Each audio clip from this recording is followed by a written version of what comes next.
panahon po ngayon, laging umuulan. Minsan po mahangin. Kaya napaka-importante po ng ating Premoxil powder ng bottle cap.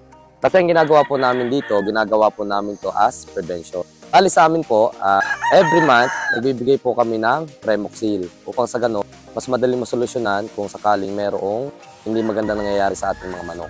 Bali sa amin po, ito ang aming ginagawang pang-bacterial flushing. Bali ang ginagawa po namin, hanggat maaari po, inaagapan na po namin ang aming mga manok. Ano nga ba ang bacterial flushing? Ang bacterial flushing ay isang proseso ng paglilinis ng bituka ng ating mga manok, lalo na sa panahon ng stress. O kaya naman kung nagdadiarrhea ang ating mga manok. Ginagawa ito upang mabawasan ang bakterya na dulot ng sakit. Kailan nga ba ginagawa ang bacterial flushing? Ginagawa ito kung may diarrhea o wet dropping ang ating mga manok. Pangalawa, pagkatapos ng stress. Pangatlo, pag may sintomas ng outbreak ng sakit. At ang pang-apat, bilang preventive measure. Ito ay para masigurado na laging malusog ang ating mga manok. Paano nga ba ginagawa ang bacterial flushing? Sa amin, ginagamit namin ang Premoxil na may antibacterial properties.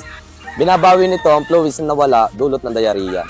At nililinis nito ang bituka ng ating mga manok. May antibiotics na po ito upang sa ganon mapabilis po ang paggaling ng ating mga manok. Kung gagamit po kayo ng Premoxil, siguraduhin malinis ang tubig na gagamitin upang sa ganon hindi na bumalik ang infection.